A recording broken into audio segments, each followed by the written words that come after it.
que o encontro ele não é o resolvedor de problema, né? Ele é a porta, mas existe um caminho aonde nós vamos caminhar com o Senhor. E cada dia mais vamos nos parecer com o Senhor Jesus, e esse é o nosso propósito. Amém? Eu queria ministrar hoje, né, uma vez que nós temos nossos encontristas, temos visitantes, temos a igreja aqui, eu queria ministrar hoje sobre as cidades refúgio. Amém? Está lá em Números, capítulo 35, verso 22 a 28. Números, capítulo 35, verso 22 a 28.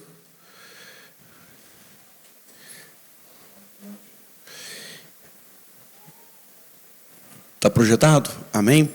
Põe na versão ARA, por favor, querido.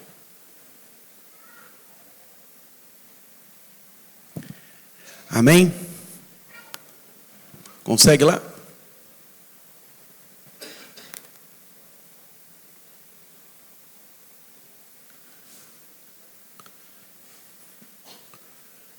Deu certo? Ok. Glória a Deus. O texto diz, a partir do verso 22, diz assim: porém, se o empurrar subitamente, sem inimizade, e contra aquele lançar algum instrumento sem mau intento, e não vendo de deixar cair sobre alguma pedra que possa causar-lhe a morte e morrer, não sendo ele seu inimigo, nem o tendo procurado o mal, então a congregação julgará entre o matador e o vingador do sangue, segundo as leis, e o livrará o homicida da mão do vingador, e o fará voltar da cidade de refúgio, onde se tinha colhido, e ali ficará até a morte do sumo sacerdote, que foi ungido com santo óleo.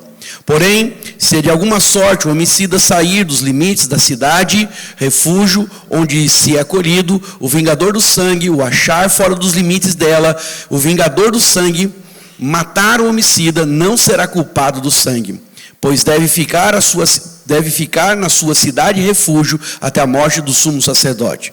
Porém, da morte desse, o homicida voltará à terra da sua possessão.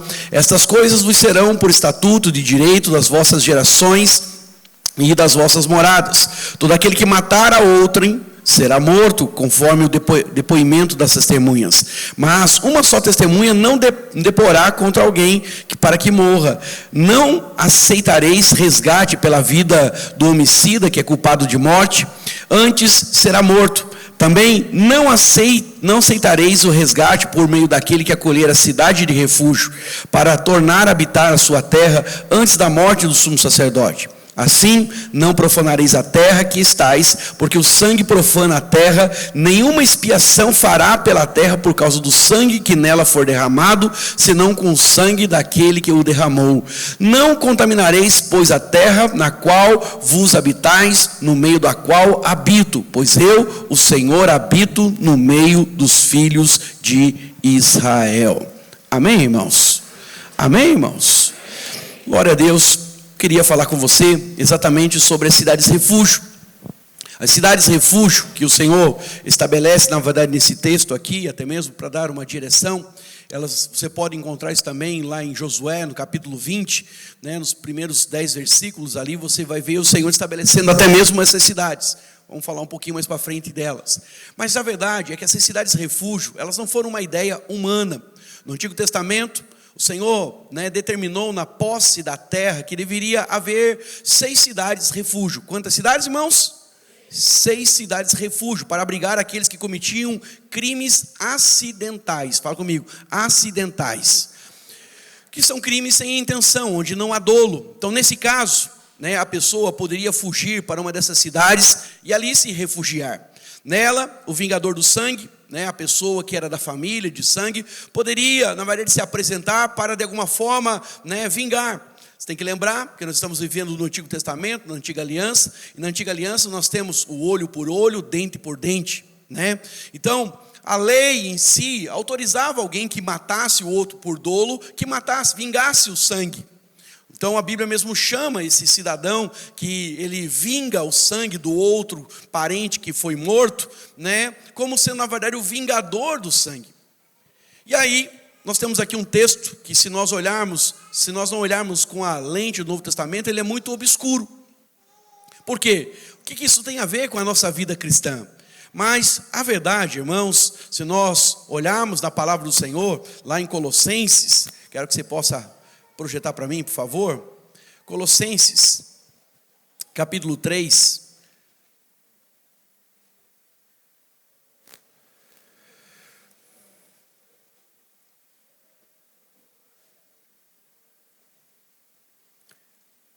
Verso 16, diz assim: ninguém vos julgue por causa de comida, bebida, o dia de festa, lua nova ou os sábados. Paulo está tratando aqui sobre a questão da lei, né, do Antigo Testamento. Certas coisas eram proibidas e os judeus estavam colocando peso sobre a igreja, né? Mas no verso 17 ele diz assim: porque tudo isso, o que está no verso anterior, verso 17, tem sido sombra das coisas que haveriam de vir, porém o corpo é de Cristo. Então, a verdade é que quando nós vamos estudar o Antigo Testamento, precisamos ter a lente, né, do Novo Testamento para podermos interpretarmos as verdades que estão ali. Primeiro, a Bíblia fala então sobre essas cidades refúgios. O que eram essas cidades refúgios? Eram cidades que o Senhor tinha promovido, 3 ficavam a leste, 3 a oeste, né, do Rio Jordão, e era um lugar onde, caso alguém, né, estivesse...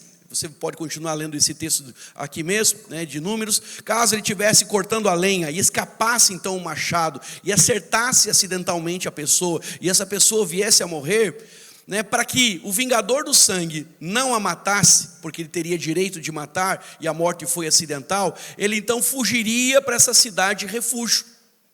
Ele chegaria nessa cidade e se apresentaria ao sumo sacerdote, contaria o seu caso. O vingador do sangue iria pesquisar, de alguma forma iria atrás para vingar o sangue, caso não ele quisesse vingança, mas você tem que lembrar, no tempo da lei, as pessoas vingavam mesmo. E aí então ele chegaria na porta da cidade e chamaria o sumo sacerdote, o vingador do sangue, conversando com o sumo sacerdote, explicando a situação. Apresentaria então à porta da cidade, né, os dois casos. A pessoa que cometeu o homicídio explicaria a situação diante do sumo sacerdote, diante da comunidade, e o vingador do sangue contaria a versão. O sumo sacerdote naquele momento, ele perceberia se haveria dolo ou não, seria o juiz. E se ele percebesse que essa pessoa então cometeu o crime, mas não houve dolo, foi acidente, essa pessoa então agora iria habitar, ele chamaria para dentro da cidade de refúgio, que era uma cidade que pertencia aos levitas. E eles então, naquele momento, ele seria guardado. Enquanto o sumo sacerdote vivesse, ele estaria preso então naquela cidade, né? Ele não estaria preso dentro de uma cadeia, não estaria num quadradinho, apesar do DF ser um quadradinho, né? Mas a verdade em si, ele estaria numa cidade, teria gozo, teria liberdade, poderia trabalhar, poderia desfrutar, né, da cidade, poderia estar ali, né, envolvido com a comunidade. Então ele poderia constituir família. A verdade, ele poderia trazer a família dele para habitar dentro daquela cidade, só que ele não poderia pisar fora da cidade de refúgio, porque se ele saísse da cidade de refúgio, segundo a lei que Deus mesmo instituiu, o vingador do sangue poderia matá-lo. E aí entra a leitura que eu quero falar para os irmãos sobre, né, a nova aliança. O número 6 na Bíblia, ele aponta para a obra do homem. Amém? Quantas eram as cidades? 6. Então, você precisa entender então que aqui não é um apontamento para Cristo. Muitas pessoas apontam, né, e até mesmo falam, né, que as cidades refúgio apontam para Cristo, para Jesus. Sim, de alguma forma encontramos a graça do Senhor nos livrar do nosso vingador de sangue. A Bíblia diz que todos pecaram e destituídos estão da glória de Deus. Uma vez, na verdade, que nós estamos em pecado, né, o salário do pecado é a morte, a condenação eterna, mas por meio de Cristo Jesus, nós recebemos a vida eterna. Amém, irmãos? Ele nos livrou do vingador do sangue. Ele nos deu nova vida, ele nos deu esperança. E a boa notícia é que o nosso sumo sacerdote não vai morrer, ele viverá eternamente. Por isso temos garantia da nossa salvação. Hoje eu e você não andamos mais debaixo daquele sentimento. Será que, uma vez que você nasceu de novo, será que perdi a salvação? Será que eu preciso aceitar Jesus de volta? Será que sou filho? Será que ainda sou amado? Quero dizer para você, na cruz do Calvário, o Senhor foi satisfeito. E uma vez que você creu, você recebeu o Espírito Santo da promessa.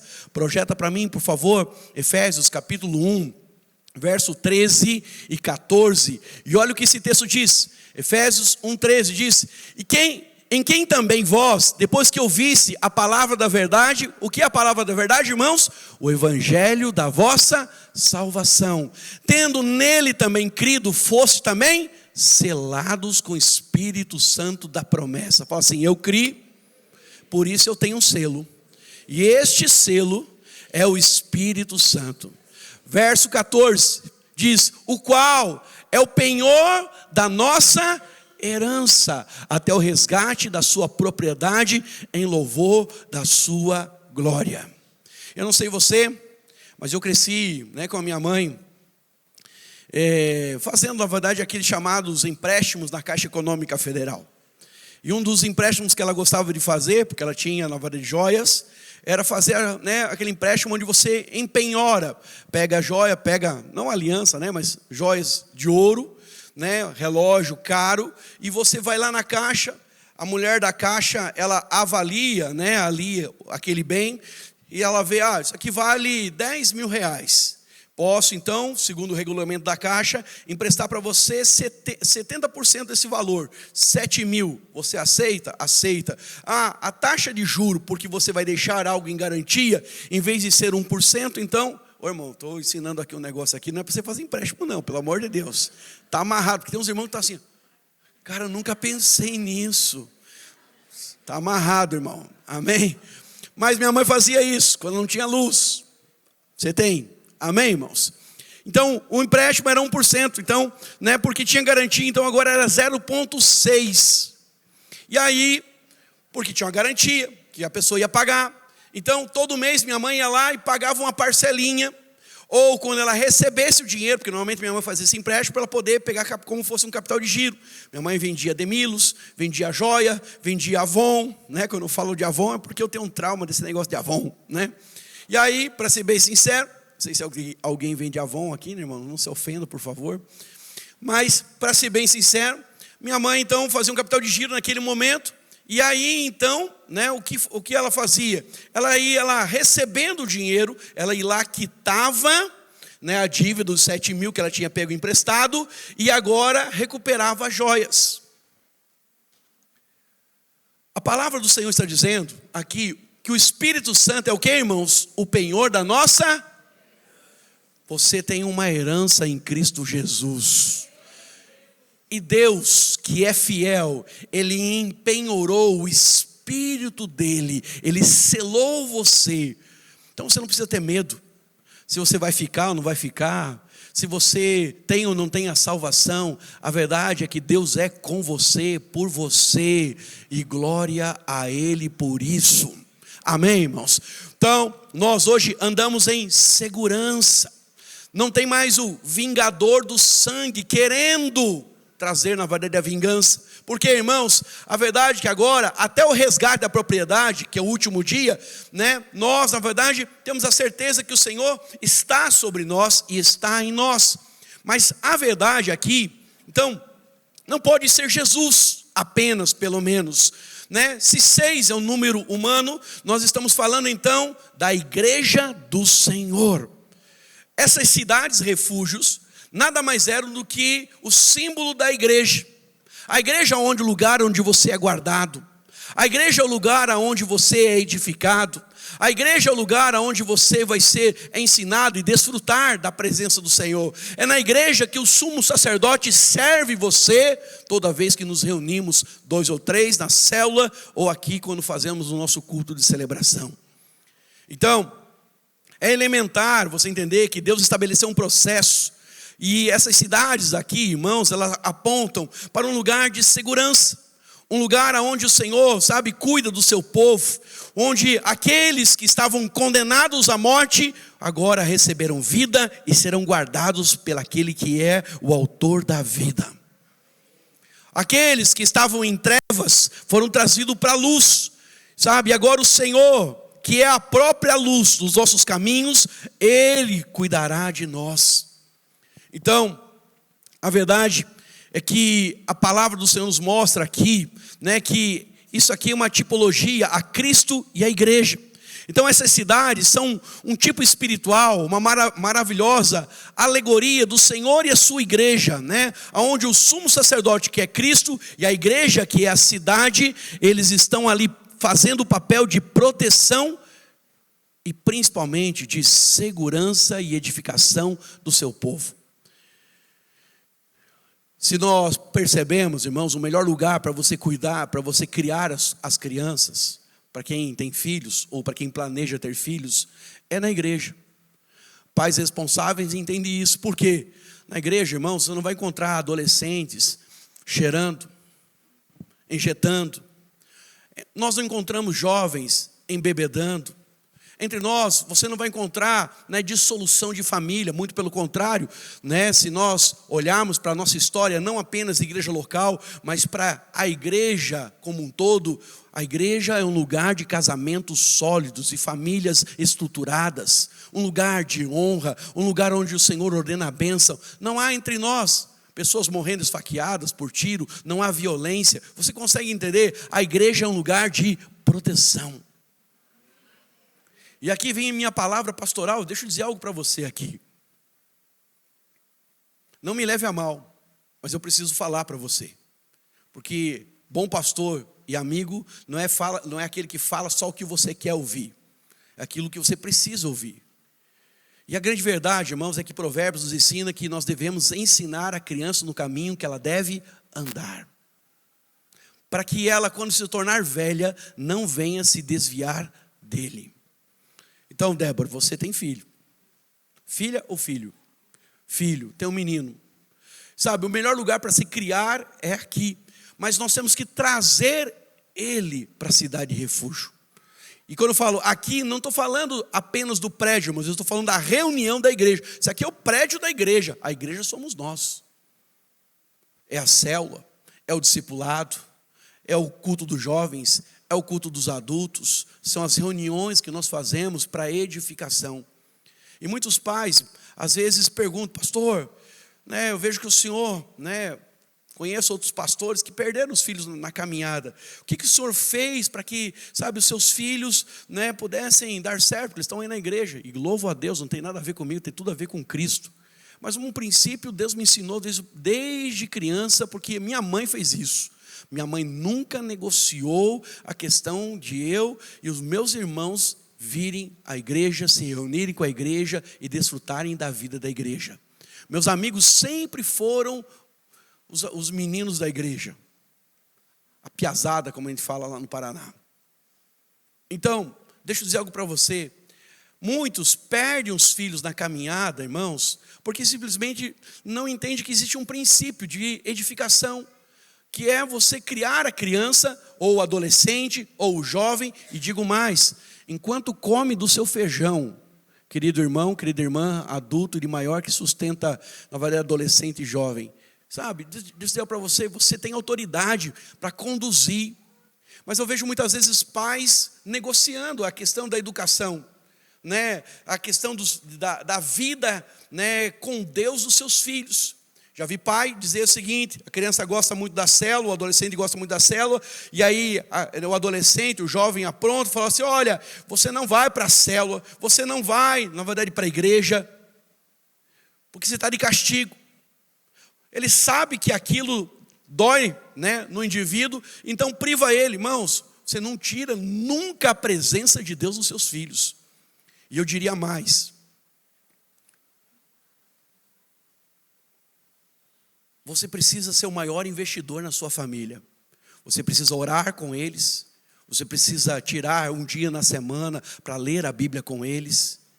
Mas você precisa ser aquele que vai trazer os seus filhos.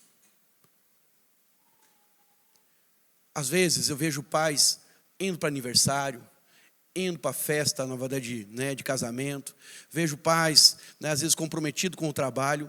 mas esquece de levar o adolescente. Nós temos uma célula de adolescentes hoje, né, de juvenis, estamos vivendo isso, e acabam esquecendo de levar para a célula. Isso é muito ruim. Você está negociando. Pastor, quando tiver 16, 17 anos, você vai dizer para mim: pastor, eles não querem mais ir para a igreja. Mas você negociou, filho. A hora de você investir é agora. A hora de você, acreditar que é na cidade de refúgio, na igreja, que eles estão guardados.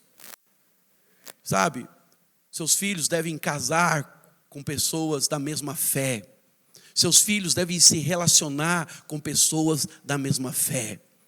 A Bíblia nos ensina sobre a questão do jugo igual. Então, você consegue entender? Você precisa guardar, porque quando tem 16, 17 anos, você negociou, aí você não vai conseguir trazer, irmão. Está com 18, está com 19, está com 20. Agora, irmão, agora é só joelho no chão, oração, jejum, e jejum até bater deixar a orelha bater palma. Porque você não muda a vontade de ninguém. Aí você vai precisar de uma intervenção. Então, é elementar que você entenda que o maior investidor na vida, na verdade, dos seus filhos, dos seus sobrinhos, porque às vezes sua irmã, seu irmão, seu cunhado não tem revelação. Você deveria então trazê-los. Você deveria, ter o compromisso. E digo mais, irmão. Não sei se eu falo, mas vou falar. Prepara aí, irmão. Vou dar injeção agora. Você pode chegar atrasado. Não deveria chegar atrasado numa reunião. Mas quando você leva os seus filhos atrasados para uma reunião da célula, de discipulado, culto jovem, você está ensinando que aquilo não é importante. Está me entendendo? Então, eu queria dizer para você hoje, estou no espírito do encontro, tá, irmãos? Eu preciso falar para você que você precisa ser um investidor. Nós temos, na verdade, às vezes, a questão de acreditar, não, a coisa vai acontecer por si só. Não, irmãos. Acontece quando você tem intencionalidade, quando você ora, quando você jejua, quando você quer, quando você deseja, quando você visualiza pela fé aquilo que você, crê que é o melhor para a sua casa, para a sua descendência. Então, eu diria hoje, nós precisamos abrigar a todos dentro da cidade de refúgio. Nós precisamos hoje, não negociar, a nossa vida na cidade de refúgio.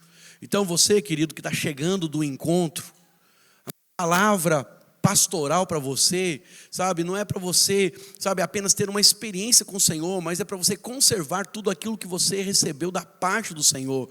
É neste lugar que você será edificado, é neste lugar que você será abençoado, é nesse lugar que você vai casar, é nesse lugar que você vai apresentar os seus filhos, é nesse lugar que você vai crescer em Cristo Jesus. Então, aqui nós temos algo maravilhoso na palavra de Deus. A palavra do Senhor nos mostra, que na cruz, Jesus colocou todos os nossos pecados na categoria de não intencionais.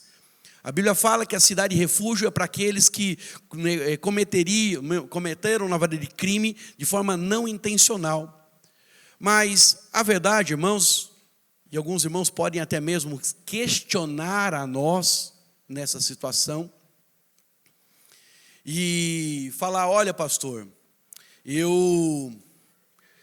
os meus pecados eu cometi de forma intencional. Não foi uma coisa assim, tipo, foi um acidente. Eu quis, eu desejei. Então, pastor, parece que a cidade de refúgio não é para mim, porque ela era apenas para guardar, e principalmente preservar aqueles que não tinham intencionalidade. Mas a verdade, irmãos, é que na cruz, Jesus foi crucificado pelos fariseus, pelos religiosos daquela época.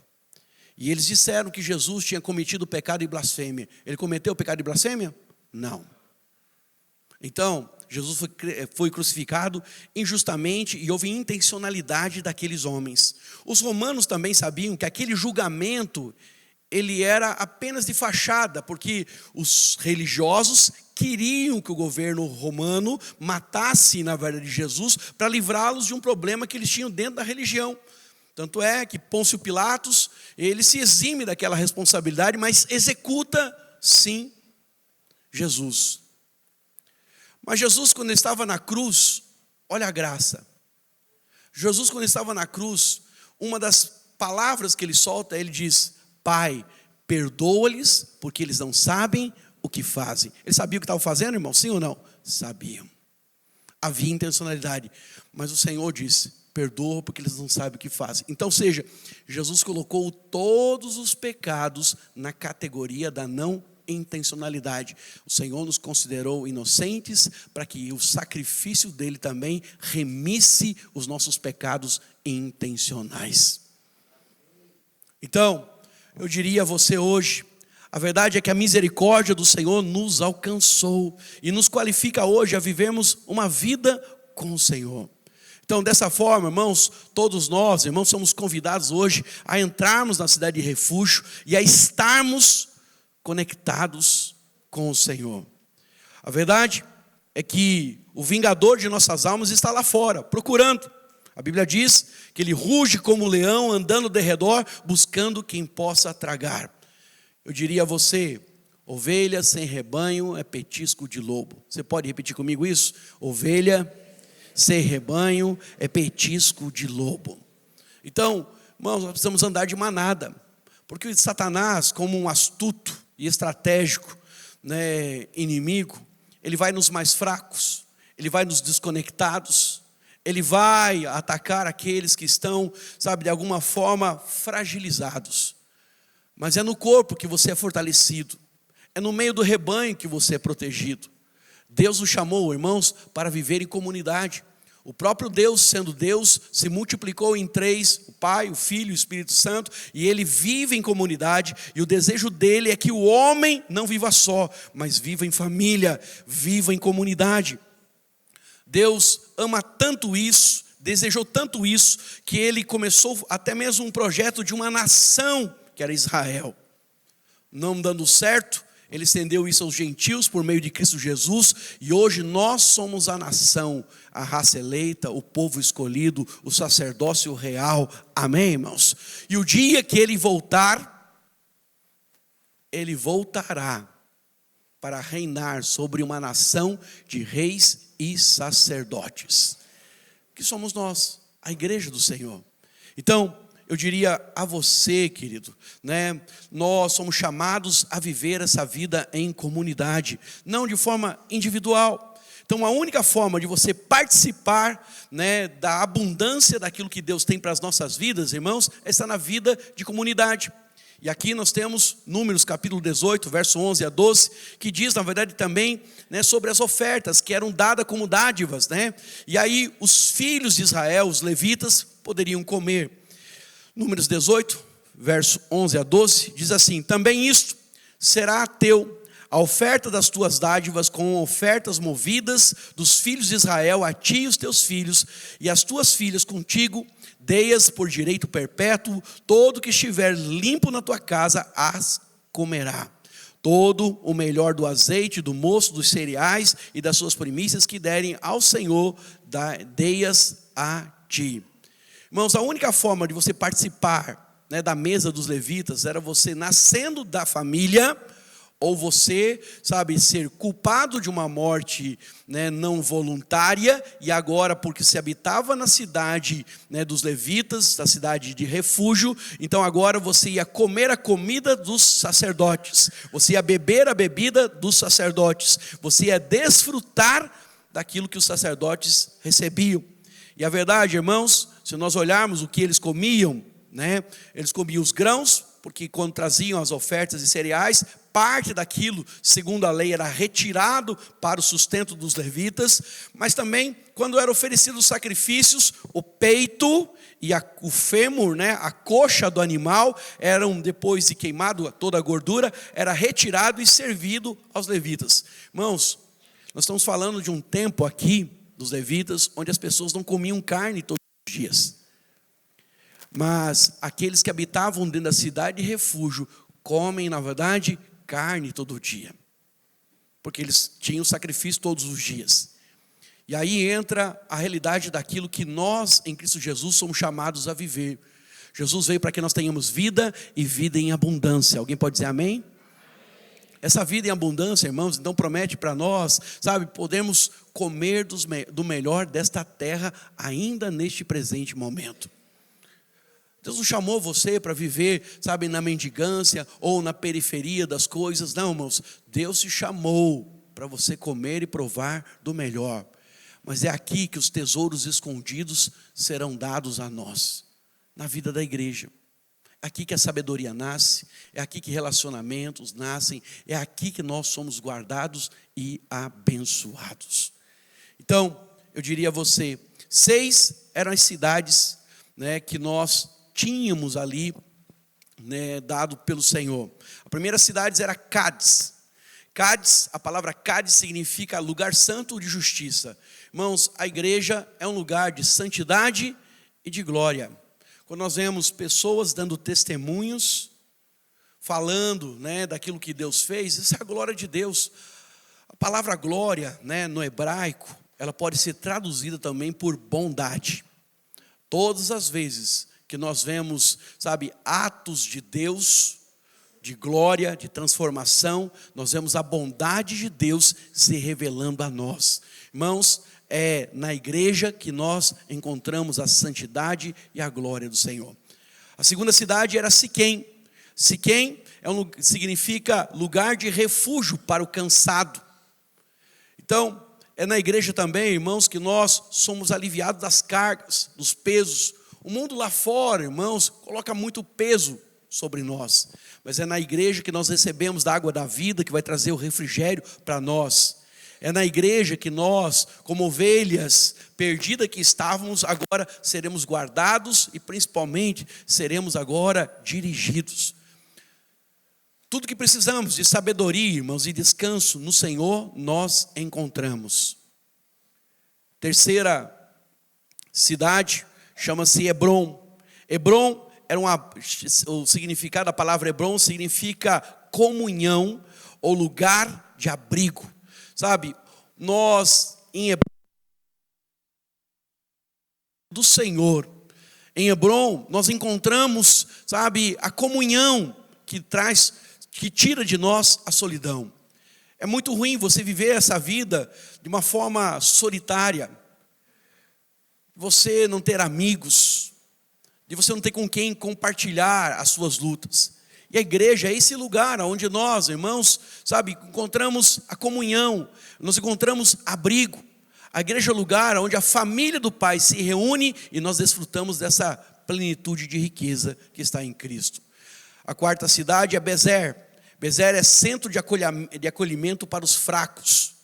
Então, a igreja, irmãos, é o lugar onde as pessoas chegam fracas, chegam debilitadas, e nós também cuidamos. Essa cidade de refúgio, ela existe para que nós possamos, sabe, fortalecer. Por isso, na nossa visão como igreja, irmãos, nós queremos que cada crente ele seja fortalecido, sendo levado da imaturidade à maturidade, da maturidade à liderança. Quinta cidade, e posso pedir para o louvor já subir aqui, é Ramote. Ramote significa altura. Na igreja, irmãos, nós encontramos refúgio e caminhamos nos lugares altos da terra. Nós louvamos ao Senhor, nós buscamos ao Senhor e somos chamados, então, a receber do Senhor, sabe, essa glória que se manifesta quando nós adoramos e somos elevados aos lugares altos. Mas a Bíblia também diz lá em Efésios que eu e você fomos colocados em Cristo. Irmãos, quando nós lutamos as nossas batalhas espirituais nessa cidade de refúgio, nós, irmãos, estamos acima de todo principado e de toda potestade. O diabo é colocado debaixo dos nossos pés. A verdade é que o crente que está na comunhão da igreja, irmãos, ele não luta para vencer, ele apenas se apropria da vitória que já foi dada por meio de Cristo Jesus. Sexta e última cidade. Vamos ficar em pé para fazer de conta que nós estamos encerrando? É Golã. Golã, irmãos, é um refúgio para os aflitos. Golã significa, sabe, a sua prisão é a sua alegria. Algumas pessoas, elas enxergam a vida da igreja como sendo, sabe, um lugar de prisão. Na igreja, na verdade, nós não podemos isso, não podemos aquilo. A igreja, né, tem tantas atividades. Infelizmente, essas pessoas não tiveram revelação que, sabe, é nesse lugar que elas são guardadas. O texto, a palavra golã, melhor dizendo, significa a sua prisão, a sua alegria, porque, sabe, irmãos, nós somos prisioneiros de Cristo. A verdade, irmãos, todos nós éramos escravos de Satanás e condenados estávamos eternamente para fora da presença de Deus. Mas um Senhor nos comprou. Nós temos um dono. Fala assim, eu tenho um dono. Fala assim, eu tenho um Senhor. Sabe, Deus Pai é Pai. Mas Jesus, o nosso irmão mais velho, é Senhor de nós. Ele lidera nossas vidas, Ele nos governa como um bom Senhor, mas não podemos esquecer que Ele tem autoridade sobre as nossas vidas. Então, se nós olharmos o texto, nós percebemos que depois que o refugiado prova a vida do sacerdote, ele não vê, né, a vida da pessoa que estava na cidade como um prisioneiro, mas ele entendia que era alguém que precisava ser cuidado. A pessoa estava presa na cidade? Estava, porque se ela saísse dos muros da cidade, o vingador do sangue poderia matá-lo. Eu propriamente não acredito numa verdade que é pregada por aí, que aquele que sai da comunhão da igreja será morto pelo vingador do sangue. Eu creio, irmãos, que podemos até mesmo desviar do Senhor e o Senhor continua guardando cada um de nós, porque essa é a graça de Deus. Amém, irmãos? Deus nos tem como filhos. E mesmo quando nós ainda, né, tomamos as piores decisões, Ele é conosco. Ele não vai nos desamparar se clamarmos por Ele. Todavia, uma coisa que eu quero dizer para você é que a pessoa estava dentro daquela cidade guardada para ser abençoada. Nós, irmãos, como igreja, hoje estamos recebendo aí 60 irmãos que passaram pelo nosso encontro. E nós temos irmãos que precisam ser guardados, que precisam ser, de alguma forma, abençoados por nós. Então, eu sei que muitos, às vezes, esperam ser cuidados. Querido, se você tem 2, 3 anos de igreja, o que se espera é que você não seja mais uma criança, o que se espera é que você seja um pai. Nos ajude a cuidar daqueles que têm se achegado a nós, porque nós precisamos fortalecer. Então, precisamos abandonar às vezes até mesmo o nosso amor próprio, colocar na cruz e dizer, vou ser como Jesus, vou viver a minha vida para abençoar, para de alguma forma gerar vida em outros, porque foi exatamente o que Cristo fez. Ele morreu para que eu e você tenhamos vida. Então, em Golã, que é o lugar onde os aflitos vêm buscar refúgio, onde eles serão, na verdade, ali guardados, nós precisamos entender que nós temos um papel principal, um papel importante, que é guardar essas pessoas no Senhor. Irmãos, nós somos aquele escravo que foi comprado pelo Senhor e que no final dos 50 anos poderia escolher a liberdade, mas decidiu ir à porta e colocar um cravo na orelha, furar a orelha, para dizer, Senhor, amo tanto ao Senhor, que eu quero servi-lo por todos os dias da minha vida. Que esse possa ser o desejo seu, sabe, de olhar para as pessoas que estão se chegando a nós, e você possa abraçar. Eu pertencia a uma igreja, há muitos anos, e tinha uma história, na verdade, muito conhecida, que a igreja começou a crescer, mas tinha um casal, na verdade, de irmãos, fundadores, antigos na igreja, que tinha um lugar que eles sentavam sempre, todo domingo, ali. Mas o pastor novo chegou, a igreja começou a crescer, e eles tinham o hábito de chegar atrasado, e por um domingo, quando chegaram, tinha gente sentada no lugar deles. E eles ficaram chateados. Sentaram no outro lugar e conversaram com o pastor. Pastor, sentaram no nosso lugar. O pastor não entendeu muito aquilo, deixou passar batido. Mas no outro domingo, irmãos, a igreja estava mais cheia. Eles chegaram atrasados novamente. E mais uma vez não puderam sentar no lugarzinho deles. E eles sentaram lá no fundo. Lá no quarto, quinto domingo, eles chegaram no horário. Mas o lugar deles já tinha gente. Sentaram um pouco mais à frente, mas continuaram chateados. 2 meses depois, criando caso com o pastor, chegaram um pouquinho mais cedo, 10, 15 minutos antes. Mas a igreja já estava cheia e já tinha gente sentada no lugar deles, antes de começar o culto. Oh, irmãos, como eu oro para que esse dia chegue.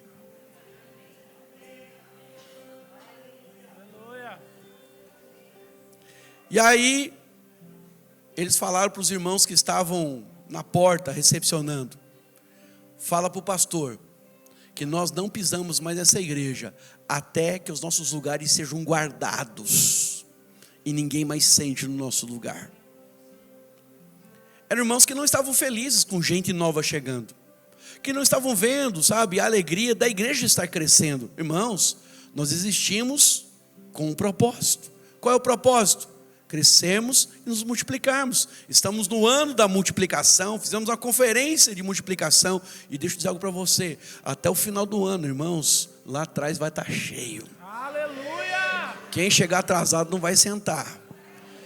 E não me manda recado, irmãos. Quebranta mais fácil, chega mais cedo.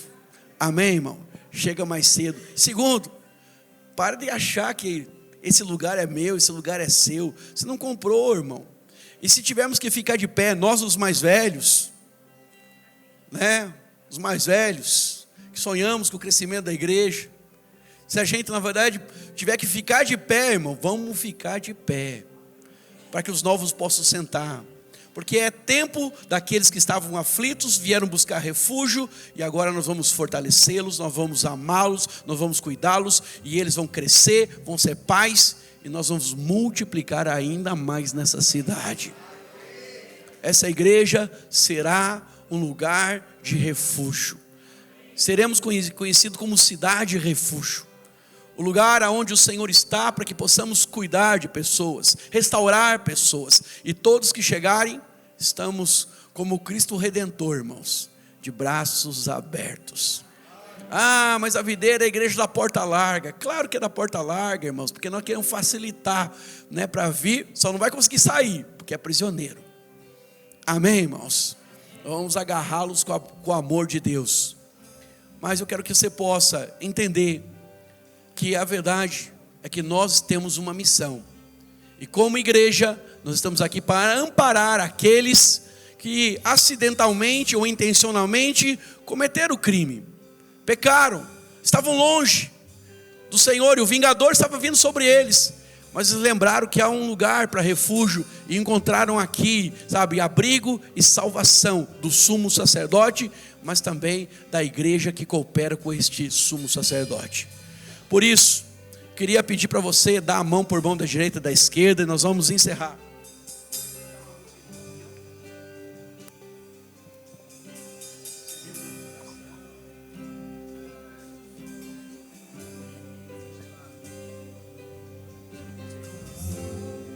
Dá a mão por mão da direita e da esquerda aí, fecha o corredor, amém.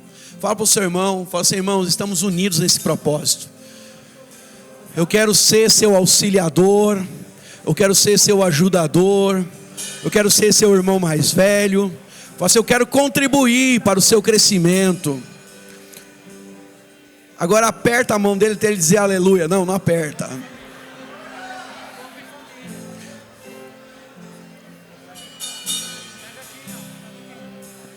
Fala comigo assim: juntos somos mais fortes. Amém, irmãos? Juntos somos mais fortes. Fomos chamados a não apenas participar de uma igreja, mas sermos corpo e família em nome de Jesus. Podemos adorar? Recebi um novo coração do Pai, coração regenerado, coração transformado, coração que é inspirado por Jesus. Como fruto deste novo coração. Declara por irmão do lado aí, olha por irmão do lado e declara. Eu declaro a paz de Cristo, te abençoo, meu irmão. Você é abençoado. Preciosa é a nossa comunhão. Levanta a mão do irmão agora, levanta a mão. Somos corpo, e assim bem ajustados, totalmente ligados, unidos, vivendo em amor, uma família, vivendo compromisso do grande amor de Cristo. Eu preciso de ti, querido irmão, precioso és para mim, querido irmão. Vou orar por você. Vou orar por você agora. Pode baixar a mão aí, amém? Vou orar por você agora. Mas eu quero que você possa, nesse momento, sabe, orar pela comunhão da sua célula, da igreja do Senhor.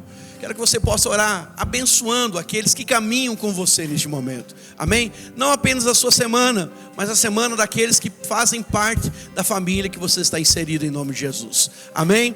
E aí, irmãos, quando eu falar amém aqui, os irmãos estão encerrados. Você não pode ir embora sem dar pelo menos 10 abraços em irmãos, abençoando a vida deles. Olha, sou um com você, conta comigo, amo você, amém? Se tem alguém que você deseja honrar, né, porque já fez muito por você, vá na direção, abençoe, derrame o seu coração. Queremos criar ligaduras espirituais entre nós. Isso acontece quando você se entrega, quando você, sabe, demonstra isso. Amém, irmãos? Então ora pela sua semana, ora para a semana do seu irmão. E eu quero orar por você então. Pai, no nome de Jesus, eu quero, Senhor, declarar, Senhor, ó Deus, a tua graça, a tua suficiência, Senhor, ó Deus, em cada dia, Senhor, pedindo a tua sabedoria, pedindo, Deus, o teu poder, pedindo a Deus a tua vida, pedindo liberado, Senhor, sobre os meus irmãos. Dá a eles, ó Deus, o teu cuidado, dá a eles saúde, dá a eles vigor, abençoa cada lar aqui representado, Senhor. Te louvamos.